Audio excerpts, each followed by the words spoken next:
स्वागत करता हूं आपके अपने परिवार रोजगार विद अंकित में। आशा करता हूं कि भैया जी आप सभी अच्छे होंगे, बढ़िया होंगे, खुशहाल होंगे और जहां भी होंगे एकदम शानदार एवं जानदार होंगे। प्यारे साथी, आज हमारा टॉपिक होने वाला है खेल पुरस्कार एवं उपलब्धियां।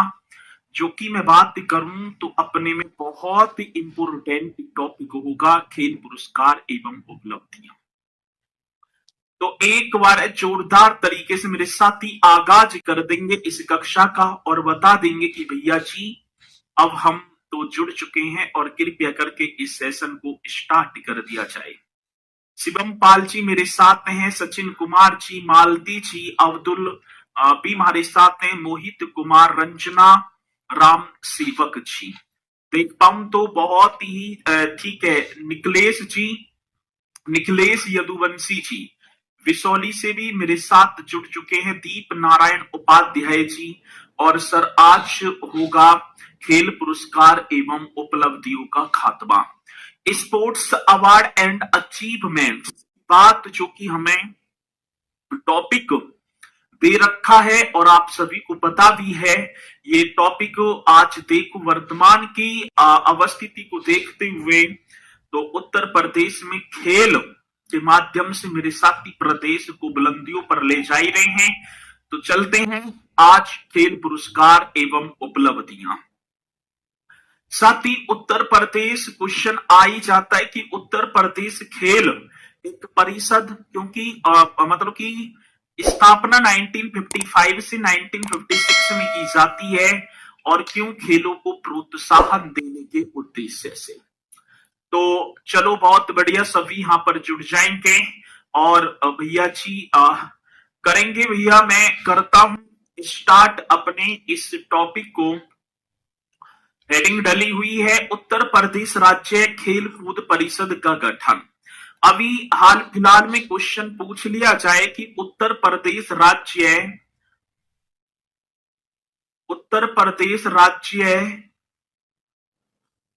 खेल कूद परिषद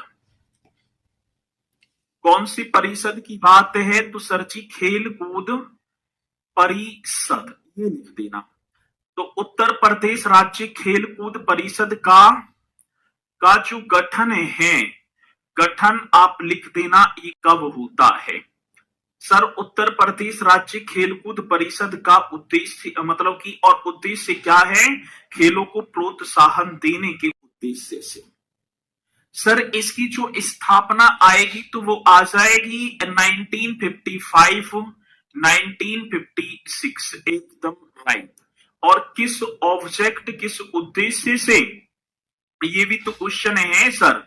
यदि मैं ऑब्जेक्ट की बात करूं तो खेलों को प्रोत्साहन देने के उद्देश्य से। भैया जी हाँ जी, खेलों को प्रोत्साहन देने के उद्देश्य से, खेलों को प्रोत्साहन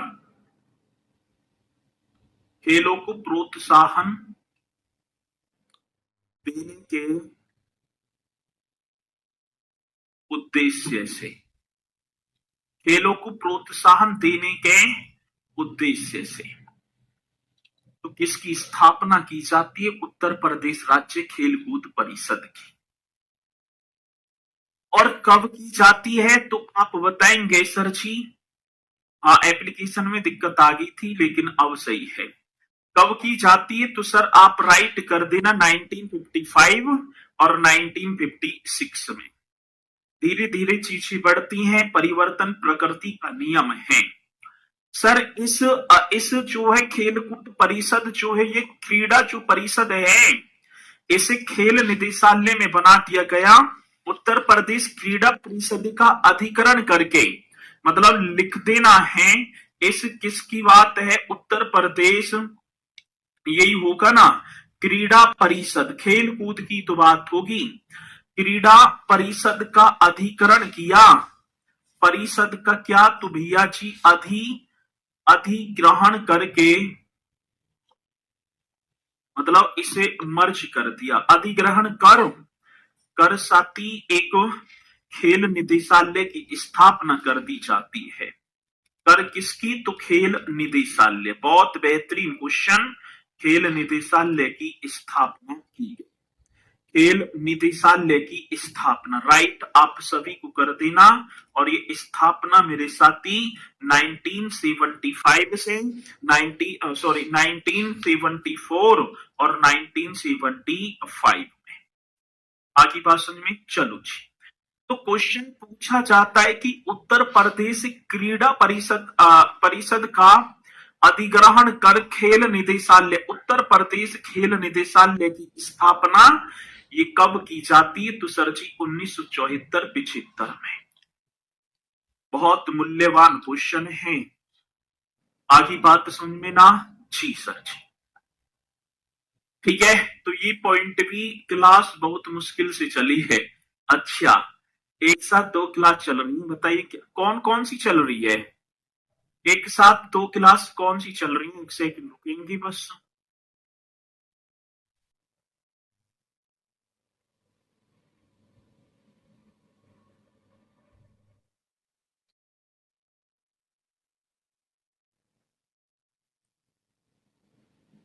चलो भाई, ठीक है।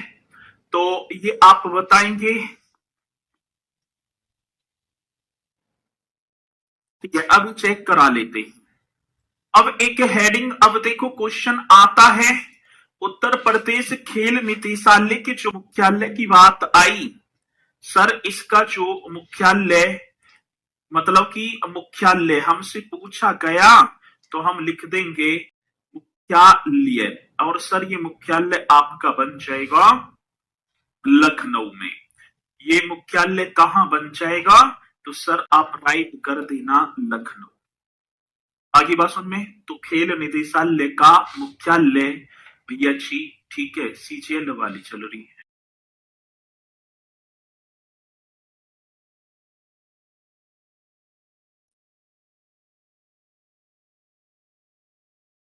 ठीक है, तो यहां तक ज्योग्राफी आरुषि मैम की चल रही है, अभी चेक कर रहे हैं भैया, ठीक है। चलो जी आगे चलो। अब एक हेडिंग डाल देनी है, प्रमुख राज्य स्तरीय पुरस्कार। एक हेडिंग डालेंगे मेरे साथी, प्रमुख राज्य स्तरीय पुरस्कार। प्रमुख राज्य स्तरीय पुरस्कार, लक्ष्मण पुरस्कार। एक भैया जी कौन सा? तो आप लिखेंगे लक्ष्मण पुरस्कार।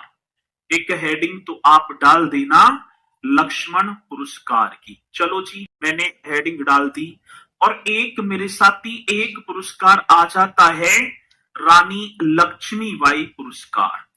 एक कौन सा? रानी लक्ष्मीबाई पुरस्कार। तो ये दो पुरस्कार जो उत्तर प्रदेश में जो सबसे सर्वोच्च पुरस्कार हैं, कहने का मतलब है एक तो भैया जी लक्ष्मण पुरस्कार, और दूसरी बात मेरे साथी कौन सा पुरस्कार, मतलब कि अब देखो लक्ष्मण पुरस्कार जो होगा ये पुरुष खिलाड़ियों को दिया जाता है।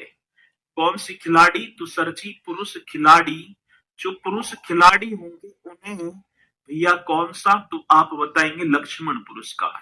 रानी लक्ष्मीबाई पुरस्कार तो महिला खिलाड़ियों को, रानी लक्ष्मीबाई पुरस्कार तो सर आप लिख देना जो महिला खिलाड़ी होंगी उनको प्रदान किया जाता है। अब एक बात और सर, दूसरी बात क्या? लक्ष्मण पुरस्कार की जो स्टार्टिंग होती है ये आप लिख देना इसकी स्टार्टिंग, और सर जी इसकी भी स्टार्टिंग। ठीक है, बहुत बढ़िया, एक ही कक्षा चल रही है। चलो जी, आज शुरुआत की बात आई तो सर इनकी शुरुआत हो जाती है 1972 में, और सर इसकी शुरुआत होगी रानी लक्ष्मीबाई पुरस्कार की 2000 में। आगे बात समझ में, तो लक्ष्मण पुरस्कार पुरुष खिलाड़ियों को, रानी लक्ष्मीबाई पुरस्कार महिला खिलाड़ियों को, और साथ ही लक्ष्मण पुरस्कार जो प्रदेश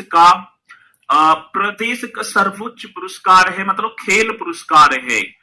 अब ये बात आप लिख देना सर जी, इसमें जो धनराशि, जैसे सपोज करो कोई भी जीत गया तो भैया जी उसे कितनी धनराशि, तो आप यहां लिखेंगे धनराशि कितनी मिलेगी, 1 लाख, सॉरी 3,11,000, 3,11,000। इकाई, ढाई, सैकड़ा, हजार, 10,000, लाख। और साथ ही यहां भी धनराशि कितनी दे दी जाती है, 3,11,000, 3,11,000 रुपए। चलो जी, एकदम राइट क्वेश्चन। तो साथ ही लक्ष्मण पुरस्कार पुरुष खिलाड़ी स्टार्टिंग 1972, लक्ष्मीबाई पुरस्कार महिला खिलाड़ी स्टार्टिंग 2000, धनराशि दोनों में अलग अलग बोले 3,11,000, 3,11,000।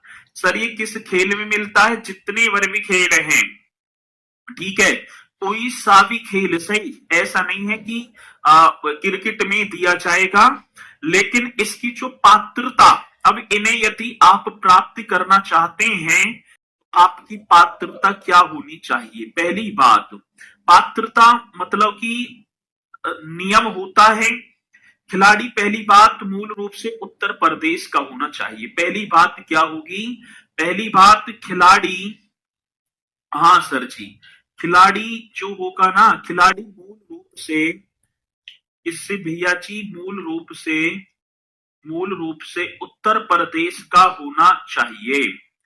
अब जो भी खिलाड़ी जो इसे मतलब कि प्राप्त करेगा ना, वो मूल रूप से उत्तर प्रदेश का होना चाहिए। एक बात तो यही सर।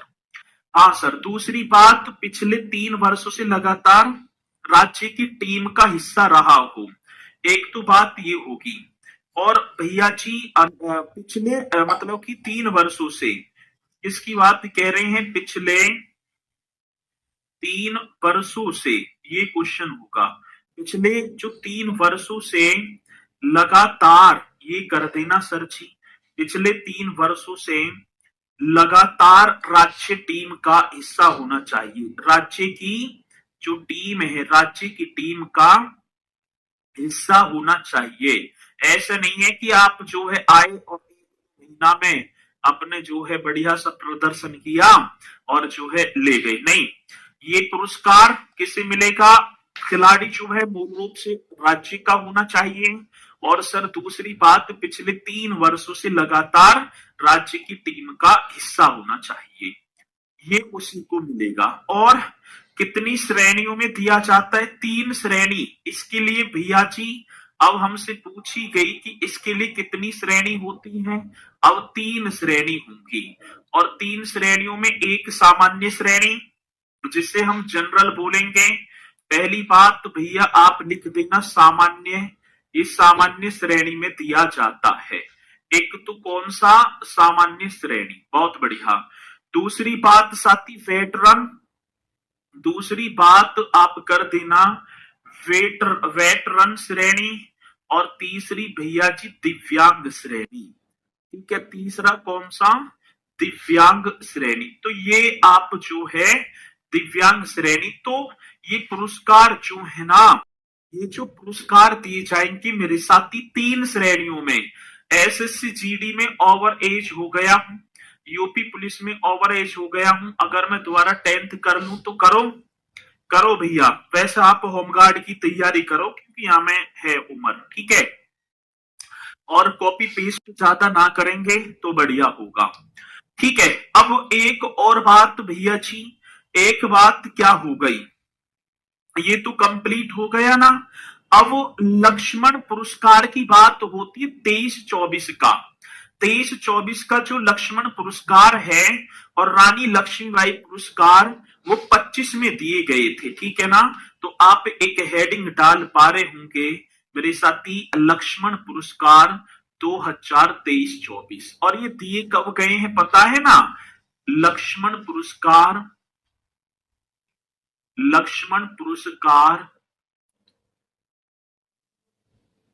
2023-2024, लक्ष्मण पुरस्कार 2023-2024।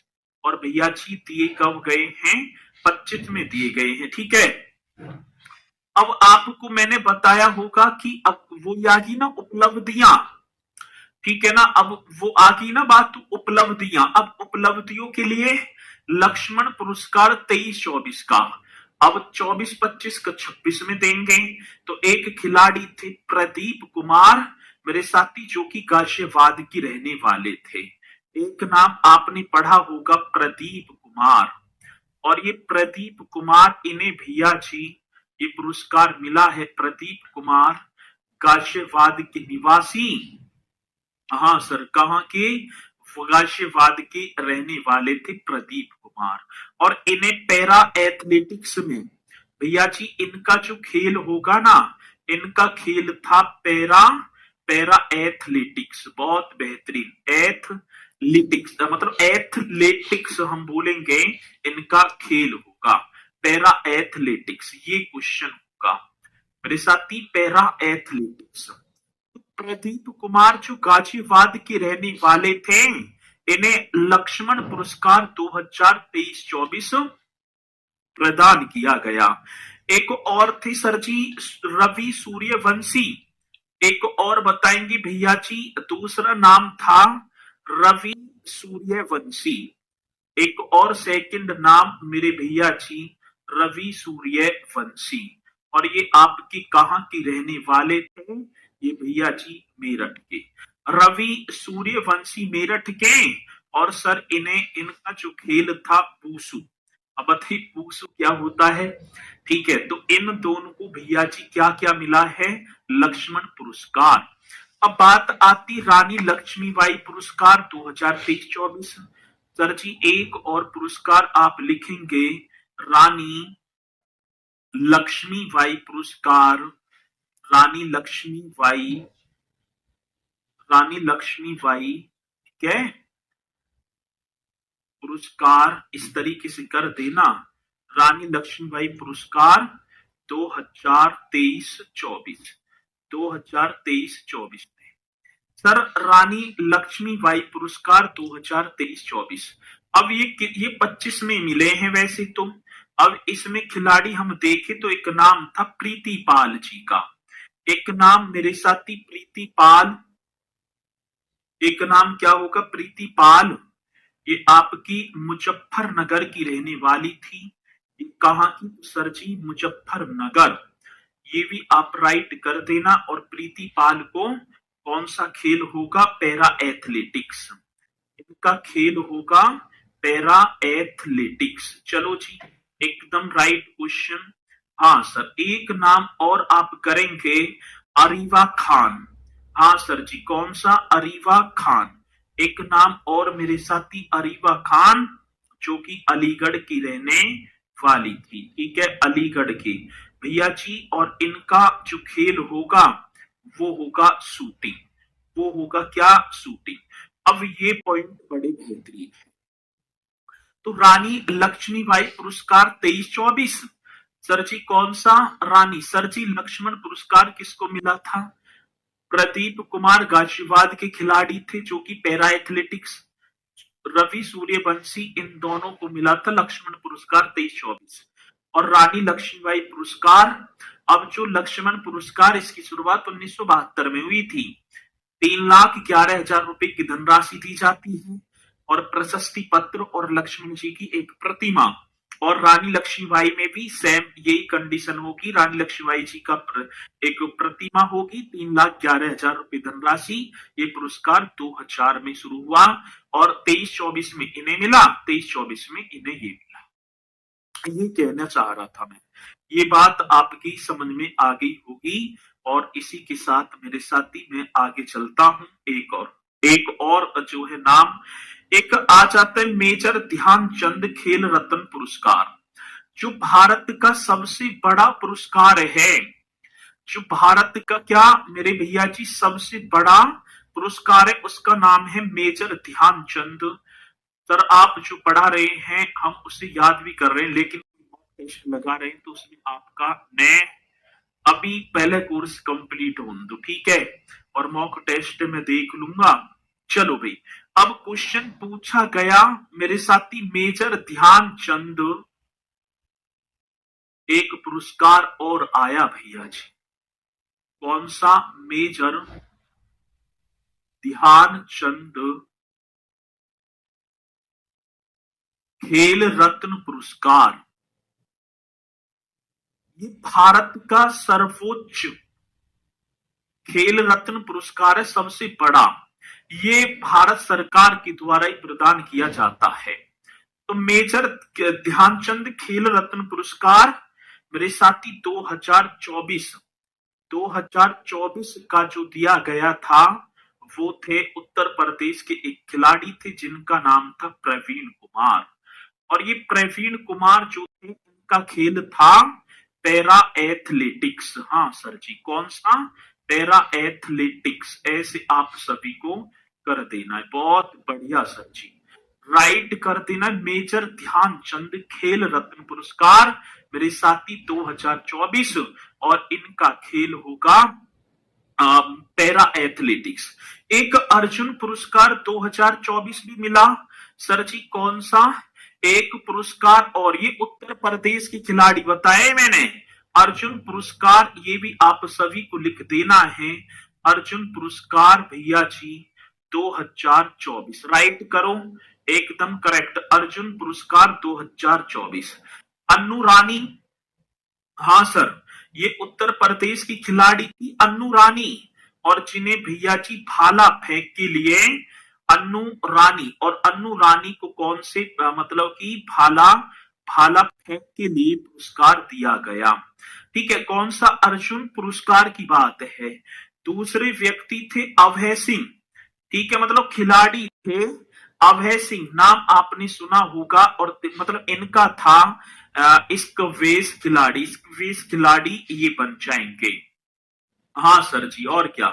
फिर एकदम तीसरा, तीन उत्तर प्रदेश के, फिर वही प्रीतिपाल को भैया जी मतलब कि देखा जाए पैरा एथलेटिक खिलाड़ी हैं ये, पैरा एथलेटिक्स खिलाड़ी, इन्हें भैया रानी लक्ष्मीबाई पुरस्कार 2023-24 और साथ ही अर्जुन पुरस्कार 2024 भी मिला है। आगे बात समझ में? हाँ सर, अब ये हो गए नेशनल लेवल के पुरस्कार। ठीक है, ये हो गई भैया जी नेशनल लेवल के पुरस्कार, और हम कर रहे, ये हो गए हमारे राज्य, मात्र राज्य के खिलाड़ियों को ये मिलेंगे। अब एक चीज और, ये पॉइंट तो करेक्ट हो गए, तो जल्दी से एक बार मुझे बताएंगे सबसे ज्यादा जो इम्पोर्टेंट क्वेश्चन है, ठीक है ना, वो अब मतलब है तो ये सारे मैंने इम्पोर्टेंट ही बताए हैं कि कौन सा पुरस्कार किसमें कब कब, ये सारी चीजें। अब एक चीज और आता है कि यूपी सरकार द्वारा अंतरराष्ट्रीय स्तर पर, उत्तर प्रदेश सरकार द्वारा अंतरराष्ट्रीय स्तर पर यदि कोई खिलाड़ी स्वर्ण पदक जीत कर आया, या मतलब कि रजत या कांस्य पदक, तो उन्हें भारी इनाम दिया जाता है, और वो कौन कौन से होंगे। तो यूपी सरकार द्वारा अंतरराष्ट्रीय स्तर पर पदक जीतने वालों को उत्तर प्रदेश सरकार द्वारा, कौन सी सरकार है? उत्तर प्रदेश सरकार द्वारा, ठीक है, उत्तर प्रदेश सरकार द्वारा अंतरराष्ट्रीय स्तर पर, कौन सा स्तर होगा सर जी? आप लिखेंगे अंतरराष्ट्रीय स्तर पर पदक जीतने वाले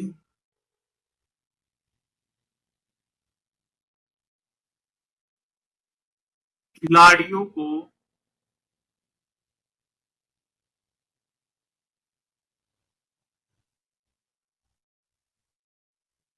भारी इनाम दिया जाता है।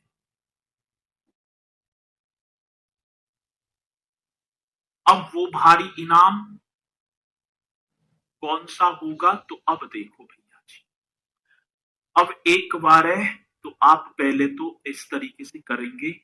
अब क्या क्वेश्चन होगा, अब कैसे कैसे ओलंपिक में, यदि आप ओलंपिक में पदक जीते हैं, इसमें सर जी ओलंपिक जो खेल होते हैं, तो ओलंपिक खेलों में, अब आप उत्तर प्रदेश के हैं, ओलंपिक खेलों में आप हेडिंग इस तरीके से डालेंगे, यदि आप उत्तर प्रदेश के खिलाड़ी हैं और ओलंपिक में आपने स्वर्ण पदक जीता, कौन से? तो खेल तो समझ के होंगे ना। एक होता है भैया जी स्वर्ण पदक, बहुत बढ़िया। एक मेरे साथी, एक होता है रजत, सिल्वर मेडल। एक हो गया, वो तो गोल्ड हो गया, ये सिल्वर हो गया। कांस्य, ब्रॉन्ज मेडल। ये आप तीन पदक ही तो होते हैं। और साथी यदि आपने ओलंपिक खेलों में स्वर्ण पदक जीत लिया तो आपको 6 करोड़ रुपए की धनराशि मिलेगी। कितना? तो आप यहां लिख देंगे 6 करोड़ रुपए। बहुत बढ़िया सर, 6 करोड़ रुपए आपको मिल जाएंगे। रजत यदि आपने जीता है तो 4 करोड़ रुपए भैया एकदम करें। और सर जी कांस्य तो 2 करोड़, 2 करोड़ रुपए, 2 करोड़। अब देख लो, यदि आप खिलाड़ी हैं और माना कि आप जो है एथलेटिक्स में कोई सा भी भाला फेंक जो भी है, और आप गए ओलंपिक खेलों में, ठीक है, ओलंपिक खेलों में आपने स्वर्ण पदक जीत लिया तो आपको उत्तर प्रदेश, वहां तो जो मिलेगा मिलेगा ही। जब उत्तर प्रदेश में आएंगे तो उत्तर प्रदेश की वर्तमान सरकार 6 करोड़ रुपए की धनराशि आपको अलग से देगी। ठीक है, हो गई, जिंदगी निखर गई। रजत पदक जीता है तो आपको 4 करोड़ मिल जाएंगे, और कांस्य पदक जीता तो आपको 2 करोड़ रुपए। तो ये बहुत बढ़िया तरीके से, ठीक है। अब ये कह रहे हैं कि सर जी ओलंपिक खेलों की तो ये 1896 में शुरुआत हुई, तो ये मेरा टॉपिक ना है, सर बताएंगे स्टैटिक जीके वाले। मैं मतलब क्वेश्चन पूछा जाएगा कि ओलंपिक स्वर्ण पदक विजेता को, ओलंपिक स्वर्ण पदक विजेता को उत्तर प्रदेश सरकार के द्वारा कितनी धनराशि प्रदान की जाती है, तो वहां ऑप्शन रहेंगे तो आप 6 करोड़ लगा देंगे। तो ये क्वेश्चन आपका बनेगा, ठीक है। ये तो आपकी हो गई भैया जी ओलंपिक में। अब एशियाई, जो एशिया महाद्वीप के देश हैं, अब एशियाई खेलों में, ठीक है ना, एशियाई पदक विजेता, या एशियाई ऐसी लिख दो, एशियाई, एशियाई पदक विजेता। हाँ सर जी, कौन सी? तो आप यहां राइट करेंगे एशियाई पदक विजेता। अब एशियाई पदक विजेताओं की सूची को देखो भैया। तो यदि आपने एशिया खेलों में प्रतिभाग किया तो हाँ, यदि आपने स्वर्ण पदक जीता मतलब गोल्ड मेडल, और एक आपका हो गया भैया जी रजत पदक। एक कौन सा पदक? एक रजत पदक, और एक मेरे साथी कांस्य पदक। एक आपका हो जाएगा कांस्य पदक।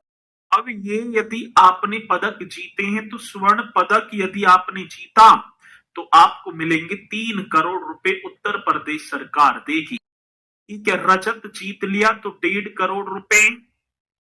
हाँ सर, और यदि एशियाई खेलों में आपने कांस्य जीता तो 75 लाख रुपए। आगे बात समझे, ये बात भी आपको अपने मस्तिष्क में बैठा देनी है, ठीक है ना। और जो भी मिलता है, ठीक है, डीएसपी राजपत्रित अधिकारी मतलब डीएसपी पद पर, ठीक है ना, ये आपको जो है क्या मतलब कि नौकरी भी मिल जाएगी। और प्रतिभाग करने वाले प्रति एक खिलाड़ी के लिए, मतलब प्रतिभाग करने वाले, अब जैसे सपोज करो 18 खिलाड़ी गए, ठीक है, अब 18 में तो सब तो जीतेंगे ही ना। कुछ ने माना 2 ने स्वर्ण जीत लिया, 5 ने रजत, और 6 ने मान लिया कि कांस्य जीत आएंगे। तो कितने हो गए भैया जी? 13 हो गए भाई, 13 हो गई। तो अब बाकी कितने बचे? 5 खिलाड़ी। तो कहने का मतलब है बाकी जो खिलाड़ी जा रहे हैं उन्हें सरकार 5 लाख रुपए भी देगी प्रत्येक खिलाड़ी को, ठीक है। चलो जी, अब दूसरी बात क्या है, प्रतिभाग करने वाले खिलाड़ी के लिए ये लिख देना है। क्या लिख देना है भैया जी? प्रतिभाग, प्रतिभाग करने वाले, प्रतिभाग करने वाले खिलाड़ी, प्रतिभाग करने वाले खिलाड़ी के लिए ये होगा सर, प्रतिभाग करने वाले खिलाड़ी के लिए। अब कितनी धनराशि? तो आप कर देना सर जी 5 लाख, 5 लाख रुपए उन्हें भी मिल जाएगी और प्रति एक खिलाड़ी को, ऐसे नहीं है कि एक को ही मिलेंगे, प्रत्येक खिलाड़ी को 5-5 लाख रुपए प्रतिभागी जो होंगे। अब इसी के बाद आते हैं राष्ट्रमंडल खेल, कॉमनवेल्थ खेल। अब हो गई भैया जी कॉमनवेल्थ खेल। अब एक और हेडिंग आप सभी को डाल देनी है, कॉमनवेल्थ मतलब कि राष्ट्रमंडल खेल, ये भी आप सभी को कर देना है, राष्ट्रमंडल खेल। अब यदि आपने राष्ट्रमंडल खेलों में प्रतिभाग किया, कौन से कॉमनवेल्थ, सर जी ये हो गए आपके राष्ट्रमंडल खेल। साथ ही अब राष्ट्रमंडल खेलों की तरफ आओ तो कुलदीप दुबे कह रहे हैं विस्तार में बताइए सर। ये काय में है और है भैया, ये है काय में, मुझे तो ये चलो थोड़ा सा बताइए, एक बार लिखियो, लिख दो थोड़ा सा, एक बार थोड़ा सा ये लिख दो कि ऐसे बताओ, विस्तार में बताओ। चलो अब है ही, जब इसमें हम उत्तर प्रदेश पढ़ रहे हैं हम, अब यदि आप कहो कि एशियाई खेलों की शुरुआत वगैरह सारी चीज, नहीं, ये स्टैटिक जीके में आ जाएगा पोर्शन, तो मैं उत्तर प्रदेश पढ़ा रहा हूं, जो उत्तर प्रदेश की बात है। अब राष्ट्रमंडल में हम देखेंगे, एक तो आपका हो गया वही गोल्ड मेडल, हाँ सर, एक वही आपका रजत पदक, चलो जी रजत पदक भी आप कर देना, एक वही मेरे साथी कांस्य पदक मतलब ब्रॉन्ज मेडल, ये आपका कांस्य पदक। अब एक बात आप लिखेंगे सर, स्वर्ण पदक की बात आती है तो स्वर्ण पदक विजेता को 1 करोड़ रुपए, 1 करोड़ रुपए की धनराशि आप लिख देना सर। रजत पदक को मिलेंगे 75 लाख रुपए, रजत पदक विजेता को 75 लाख रुपए उत्तर प्रदेश सरकार देगी, और कांस्य पदक विजेता को 50 लाख रुपए ये उत्तर प्रदेश, बाकी तो ठीक है ना, वहां जो जीतेंगे वो अलग रहेंगे।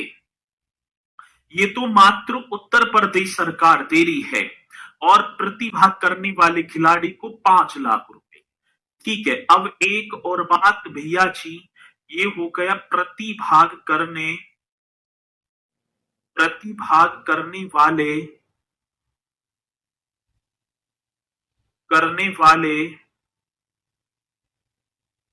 खिलाड़ी को 5 लाख रुपए, 5 लाख रुपए। अब यहाँ पर देखो, ओलंपिक पूरे वर्ल्ड के जो भी आएंगे ओलंपिक में वे खिलाड़ी होंगे। एशिया केवल एशिया महाद्वीप, एशिया में केवल एशिया महाद्वीप के खिलाड़ी रहेंगे, एशिया महाद्वीप देश के, मतलब एशिया महाद्वीप में जो देश है वो। राष्ट्रमंडल वो होगी जिन पर ब्रिटेन का अधिकार था, ठीक है, ब्रिटेन का अधिकार, और ये मात्र मिलेंगे यूपी के खिलाड़ियों को ही, ठीक है ना, ये पैसा जो देगी सरकार यूपी के खिलाड़ियों को ही देगी और ना देगी किसी को भी। जैसे सपोज करो माना कि जैसे मैंने ये लिखवा दिए आपको, प्रीतिपाल मुजफ्फरनगर की हैं, पैरा एथलेटिक्स खिलाड़ी हैं, और ये जीत कर आगी भैया जी ओलंपिक खेल में स्वर्ण पदक जीत लिया, तो प्रीतिपाल को वहां तो ओलंपिक में जो भी मिलेंगे मिलेंगे, लेकिन उत्तर प्रदेश की जो सरकार है, मुख्यमंत्री योगी आदित्यनाथ जी 6 करोड़ रुपए अलग से देंगे उन्हें उभारने के लिए, ये बात है, ठीक है, ये आपका एकदम होगा, ठीक है, चलो जी, ठीक है, ये एकदम राइट होगा और ये आपको बताना है। अब यहां तक पॉइंट आप सभी के समझ में, ये तो आपकी दे देगी उत्तर प्रदेश सरकार। अब दूसरी बात क्या होगा सर जी, अब एक और बात मैं आपको बताऊं, यहां तक तो ये हुई कि आपके, अब एक दो पुरस्कार और रहेंगे, एक दो पुरस्कार और रहेंगे, बाकी ये टॉपिक आपका हो जाएगा खत्म। ये आपका एक दो और पॉइंट है, फिर ये पुरस्कार और उपलब्धियां ये ठीक है ना खत्म हो जाएगी, ठीक है, चलो। अब बात क्या आती है, एक आता है अहिल्याबाई होलकर पुरस्कार। एक पुरस्कार कौन सा होगा सर जी, वैसे तो ये उत्तर प्रदेश सरकार की, पहले मध्य प्रदेश सरकार के द्वारा दिया जाता था, लेकिन इसे जो है अब उत्तर प्रदेश में भी दे दिया जाता है, लेकिन सबसे ज्यादा इंपोर्टेंट होगा विवेकानंद पुरस्कार। भैया जी कौन सा?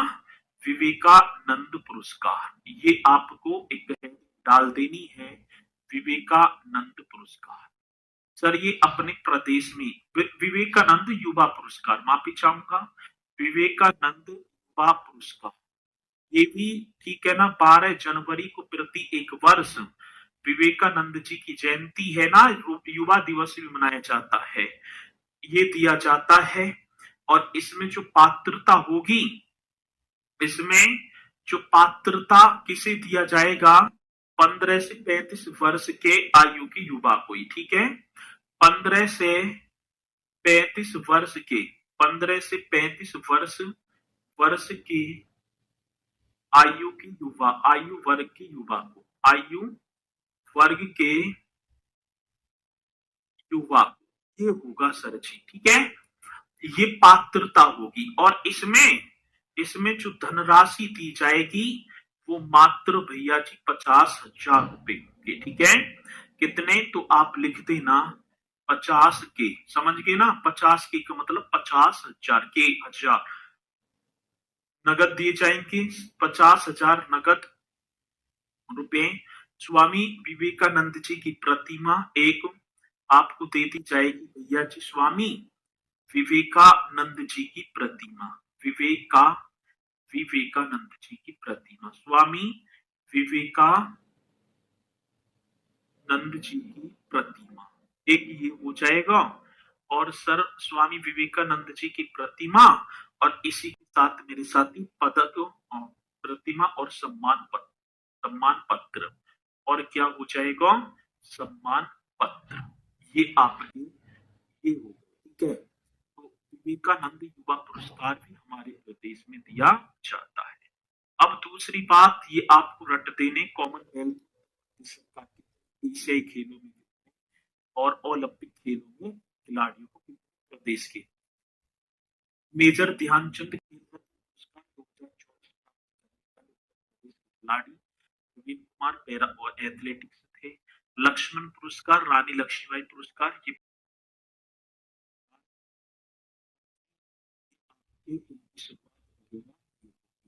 ये खेल मैंने, ठीक है। और कुछ भी इसमें आगे का नहीं है, और भी कुछ नहीं है, ठीक है। तो इन्हें करना, और कल जो हमारा टॉपिक चलेगा वो चलेगा साथी उत्तर प्रदेश खनिज संसाधन। खनिज संसाधन जैसे एंडालुसाइट होगा, यूरेनियम हो गया, थोरियम हो गया, कांच बालू हो गया, कोयला हो गया, इन सारे को, ठीक है। बहन जी पेपर लिखित ना होगा, तुम इतनी बड़ी तैयारी ना कर रहे कि लिखित आपको देना पड़ेगा। 100 क्वेश्चन आएंगे, वस्तुनिष्ठ होंगे, 4 ऑप्शन वाले टिक लगाने, बस गोला भरने, ऐसा पेपर होगा, लिखना नहीं है कुछ भी, ठीक है ना। लिखना कुछ भी ना है, आपको लिखना नहीं है, वहां ना लिखना पेपर में, बस ये याद ही करने हैं, ठीक है। इन्हें याद करो। क्वेश्चन ऐसे आएगा कि एशियाई खेलों में स्वर्ण पदक जीतने वाले उत्तर प्रदेश के खिलाड़ी को उत्तर प्रदेश सरकार द्वारा कितनी धनराशि प्रदान की जाती है, ऐसे क्वेश्चन आएगा, ठीक है। इस तरीके का क्वेश्चन बनेगा। ऐसे क्वेश्चन आ जाएगा कि रानी लक्ष्मीबाई पुरस्कार के तहत उत्तर प्रदेश सरकार कितनी धनराशि प्रदान करती है, ऐसे क्वेश्चन आ जाएगा। या तुम्हें लिखना नहीं है, कुछ भी ना लिखना, तुम्हें बस ये याद करने, पेपर 100 क्वेश्चन होंगे, पहले उसे पढ़ लेना, ठीक है। चलो तो इसी के साथ मेरे साथी फिर मुलाकात करेंगे एक बार और आप सभी से, ठीक है। आपने तो लिखित लिखा है,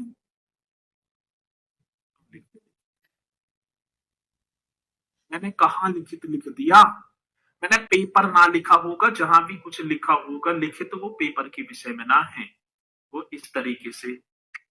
बहुत कैडी समस्या है, ठीक है ना, बहुत तकड़ी समस्या है ये। चलो तो इन्हें करती चलना बढ़िया तरीके से। इसी के साथ मुलाकात करेंगे कल एक और बेहतरीन सी सेशन के साथ। सभी बोलेंगे सर जय हिंद जय भारत।